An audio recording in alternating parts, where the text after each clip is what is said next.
राधे राधे। आपका स्वागत है मेरे चैनल में। आज हम एकादशी व्रत की कथा सुनेंगे। अजा एकादशी व्रत यह भाद्रपद माह के कृष्ण पक्ष की माह में मनाई जाती है। इसमें विष्णु भगवान की पूजा की जाती है और विष्णु भगवान को पीले फूल, चंदन और रोली चावल से तिलक लगाया जाता है। जो हम व्रत करते हैं इसके अंदर फल, चीनी, पैसे ये सब रख के दान में दिया जाता है। अजा एकादशी व्रत हम शुरू करते हैं।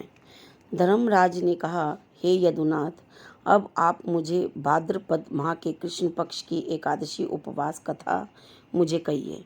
भाद्रपद माह के कृष्ण पक्ष की एकादशी का नाम क्या है, उसकी उपवास विधि क्या है, यह सब मुझसे विस्तार पूर्वक बतला। देवकी नंदन बोले, हे नरेश, उपरोक्त एकादशी अजा एकादशी कहलाती है। इसके उपवास के पुण्य प्रभाव से पापों का अंत हो जाता है।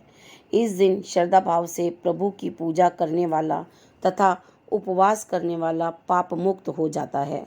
मृत्यु लोक तथा देवलोक में सहायता करने वाली यह एकादशी उपवास समस्त संसार में सर्वोपरि है। इस एकादशी की कथा निम्न प्रकार से है, अतः एकाग्रचित हो इसका श्रवण करें। प्राचीन काल में एक चक्रवर्ती नरेश हरिश्चंद्र का शासन था। वह अत्यंत धीर, वीर, सत्यवादी तथा प्रतापी नरेश था। उसने सत्य पर दृढ़ रहते हुए राजपाट छोड़कर अपनी पत्नी व पुत्र को भी बेच दिया। वह स्वयं भी चांडाल के यहाँ मुर्दों का काम लेने की नौकरी करने लगा। इस महान विपत्ति में भी उसने सत्य का दामन नहीं छोड़ा। जब उसे वहाँ यह नौकरी करते हुए वर्ष व्यतीत हो गए, वह इस कर्म से दुखी हो इससे मुक्त होने का उपाय ढूंढने लगा। वह सदैव चिंता में लीन रहने लगा कि मैं क्या करूं। इसी बीच एक दिन उसके दरवाजे पर गौतम ऋषि पधारे। राजा ने उन्हें नमन किया और ऋषिराज को अपने महान दुख की कथा कह सुनाई।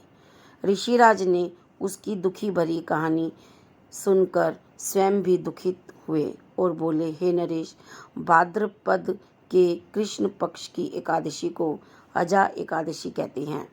अतः आप इस एकादशी उपवास को नियमानुसार और विधि विधान से पूरा करें और साथ ही रात्रि जागरण भी करें।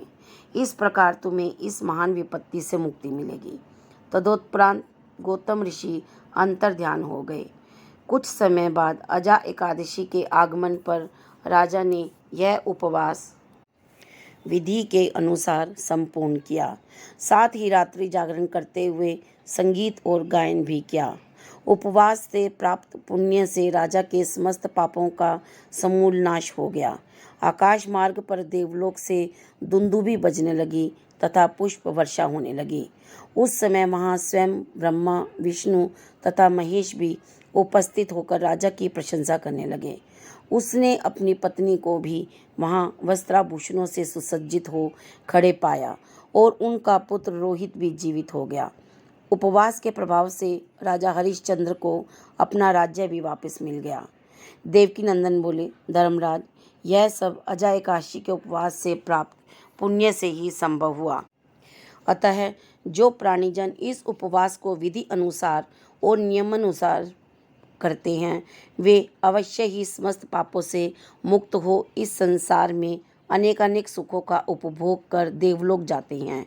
इस एकादशी उपवास कथा को केवल सुनने से ही अश्वमेघ यज्ञ के तुल्य पुण्य की प्राप्ति होती है।